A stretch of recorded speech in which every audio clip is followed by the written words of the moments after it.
Okay. So this is endothermic chemical changes. We're carrying on the exothermic, the video of exothermic chemical reactions and endothermic or energetics of a chemical reaction. To look at the profile of an endothermic reaction, the word endo goes for enter.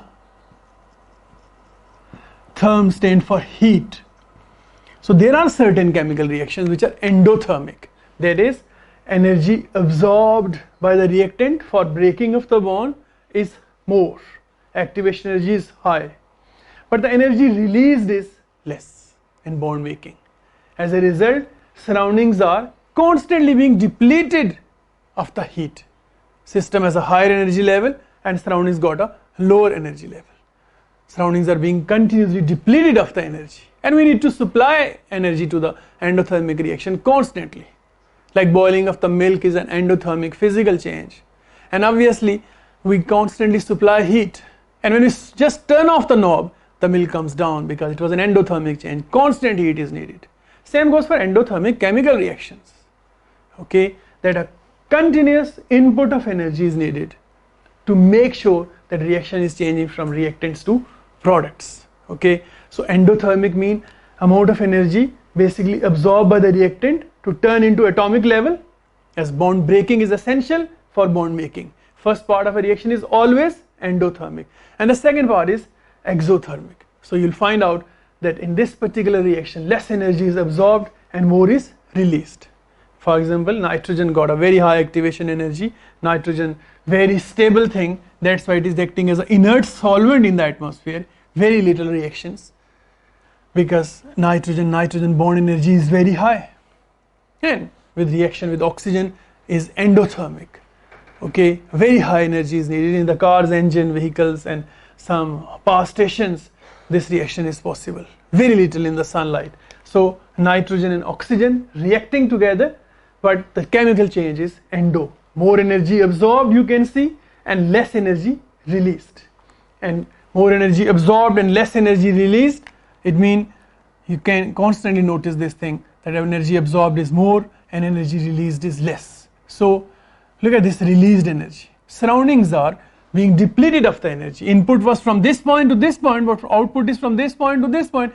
It means this whole portion shows what? That surroundings are being depleted of this factor. So the change in enthalpy you can find out by finding out energy needed to break the bond minus energy released in bond making. So H1 is very high in this case. Supposedly, look at from this point to this point, it may be 200, and from this point to this point it is suppose 150. So we get a positive value, and the positive delta H value will always suggest this is an endothermic reaction. Okay, endothermic reaction cools down the surroundings. That is why plants are essential for a cooler planet. For example, photosynthesis. Constantly plants are making their food and oxygen, and that reaction is endothermic. So plants provide a cooling thing, cooling atmosphere. Okay, cooler surroundings, they ensures carbon dioxide and water reacts, produce glucose and oxygen. Plants absorb carbon dioxide and water from soil, carbon dioxide from air, and glucose and oxygen produced, but the delta H value suggests that is endothermic. So they are utilizing the sun's energy, and sun is constantly supplying them energy. Indefinite source of the energy it is. That is the reason that endothermic reaction is ensured. Otherwise, industrially, endothermic reactions normally need a very high fuel consumption. We go for a very good catalyst to bring them down, but still they are not that liked by the industrialist. Exothermic, they are much beneficial. Decomposition reaction, like calcium carbonate being heated strongly and breaks up to calcium oxide and carbon dioxide, and we call this reaction overall as endothermic. In terms of bond breaking and bond making, you can always describe it as bond breaking has absorbed less energy, more energy. Bond breaking has absorbed more energy. This part is endothermic.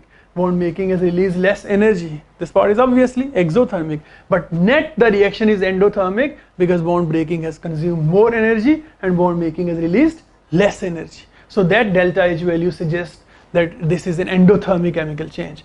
Even physical changes can be endothermic, like ammonium chloride salt added into water turned to aqueous. It is it absorbs energy from the surroundings. That is used in ice packs for the players when they get hit or injury. Okay, it is kneel down and mixed with water and provide a ice pack thing because it deplete energy from the surroundings. Or a solid melting, it means it absorbs energy from the surroundings constantly.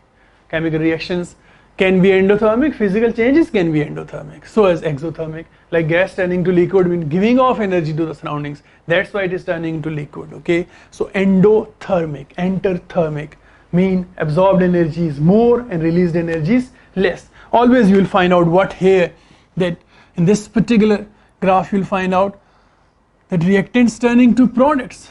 Look at this is the reactants energy level. And they released energy from this point to this point. Their delta H shows what? Positive, and here they change into products. It means in endothermic reaction, reactants got a higher energy level and products get a lower energy level. That is for exothermic. Atif, इसको नहीं, इसको repeat करना है तो क्या करें, इसको थोड़ा सा पीछे करके डिलीट कर सकते हैं। आप दोबारा जो है ना कहाँ से शुरू करना है? यही ग्राफ दोबारा बनाना है। ये दोबारा बनाना है? हाँ। तो क्या करेंगे, आप बीच में काट लेंगे। जब यहाँ पे आएंगे तो काट लेंगे। ऐसे इसको मैं दोबारा बनाता हूँ, पता नहीं कहाँ दिमाग चला गया था। यहाँ बच्चे थोड़े हैं कि बच्चे कहें सर क्या करती हो। मैंने एक्सो का बना दिया था, एक्सो पहले हो चुका हुआ है।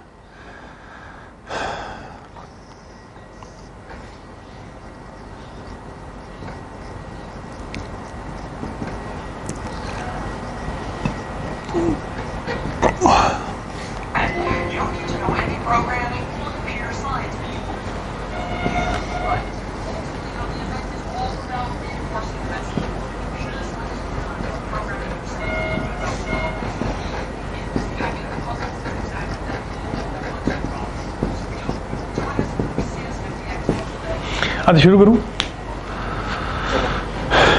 चल रही है, वीडियो चल रही है। Okay, so even another representation for exo and endothermic reactions can be, in exothermic reaction reactants energy level is higher and product is lower. This is not like this energy profile which shows the activation as well. Here reactants energy level is higher and product is lower. Reactants turning to product by releasing energy like respiration, like combustion. And endothermic reactants energy level is lower but product is higher. Reactant climbing up to the product by absorbing energy from the surroundings, and reactant turning to products by releasing energy to the surrounding. This is exothermic and this one is for endothermic chemical changes. Okay, but energy profile diagram, normally when they are asking you to draw, you'll find out reactants energy level, show it to the point where bonds are broken, and then if it is endothermic then you need to stop it well above, showing that delta H is positive. And you always notice this thing, look at this, the arrow shows energy is absorbed from the surroundings.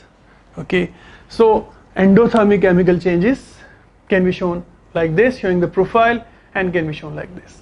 Now this is reactants energy level, lower energy level, and this is products energy level, higher.